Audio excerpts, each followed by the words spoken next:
Oh, yeah. We casually use our iPhones and computers to deal with broken screens, bad Wi-Fi, crashing programs, and for the most part are able to use our technology every day. But unknown to us, there's a data war taking place in the wires, in the fiber optic cables.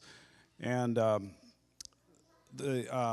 what happened on this one day, October 21st, is a good part of the internet goes dark. A quick reveal shows that there's only certain sites that are down: Amazon, Tumblr, Reddit. And it feels like the sites are being hit by with 1 million users. And this is actually stopping everything in its tracks. And so what is actually going on? What's going on the internet that day? And there are some sites that are working fine, so we got to kind of figure this out. Everything on the internet has got a unique number. It's got an IP address, whereas humans, they use URLs. DNS servers translate URLs into an address, and then that the internet can actually operate. Hey, Tim, by the way, I'm not getting anything on my screen here, so we'll see how accurate I get here. Okay, so what's happening is there's an attack that's happening. It's converging on one set of DNS servers, and these servers are getting overloaded. Now, servers are getting harder to hack these days to form these attacks. What's happening here is that we're getting what's called an IoT, or Internet of Things attack. This is something fairly new, and the reason it's happening is because these devices have actually come on the scene fairly recently. They're security cameras, that sort of thing. Now, these devices have pretty much flooded the market and are pretty cheap and that sort of thing. So these devices have got default passwords, and they also open up a hole. They actually tell your router to open up a hole so that things from the internet can talk to them.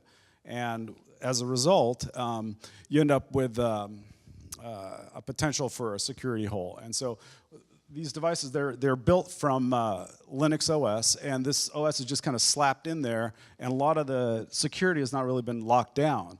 And where does this come from? This is really originally the idea was like you could have a Minecraft server in your house, and your friends could connect into your house and play on the Minecraft server. Well, now imagine replacing that Minecraft server with a camera, and that's essentially what we're talking about. And so we've got these problem, which is that these cameras, there's 500,000 of them out there, and they're all on the internet, and they're all insecure. And so there are actually hackers that are creating command servers and port scanners that find these cameras out there, and then install malware onto them. And then once that's done, they can then schedule an attack and send that attack to a specific destination to overload it. And that's exactly what was going on. So we've kind of got a greatest disruption with least cost scenario here. And these cameras operate normally. They don't know the malware's there. But when that scheduled time arrives, they all, 500,000 of them, just start slamming the DNS server owned by the company DYN. And DYN provides DNS to all these servers, companies, and so their servers basically appear to go down. This is kind of a quick diagram of how it all works. So you got your port scanner finds the camera, you got your command server, installs the malware. At the time of attack, the red line shows it's attacking the DNS server. Your laptop down there is trying to, it doesn't know the address of the web server, asks the DNS server, DNS server doesn't respond, it's overloaded, you can't get to your website. So that's how it works as far as the compromising of the device and the attack. And this works because there are 500,000 devices out there, and they've been taken over, okay? Let's see here. Looks like we got a frozen screen there. I think I must have authored it on a Mac or something. Do you want me to push it? Okay, you got it? Okay, thank you. All right, so what can we do about this problem? Because it's just running rampant right now out there constantly. Every day I read something, and you can do things. These companies have these DNS servers. They can do reputation analysis and rate-based analysis.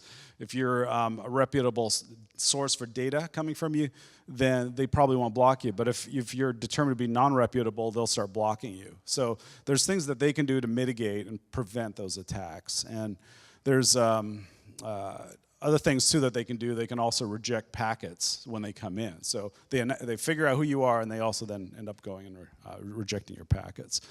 The other things too is you can't just thwart the attack. The ISPs that you connect to from your home, they're reluctant to filter your packets because if they make a mistake, you might take your business elsewhere.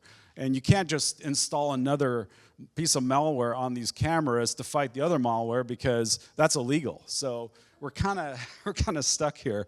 In fact, a lot of this unfortunately requires that you have to go into your router and reconfigure it. Not too many people really want to do that or know how to do that. So our solutions are not really that good. But the good news is the IoT devices are now starting to get more exposure, and we should start seeing some improvement, hopefully pretty soon. But in the meantime, we've got things like drones reprogramming your lights in your house. So, and this is, I think my Nest smoke alarm is going off. Google AdWords just pitched me a fire extinguisher and an offer for temporary housing.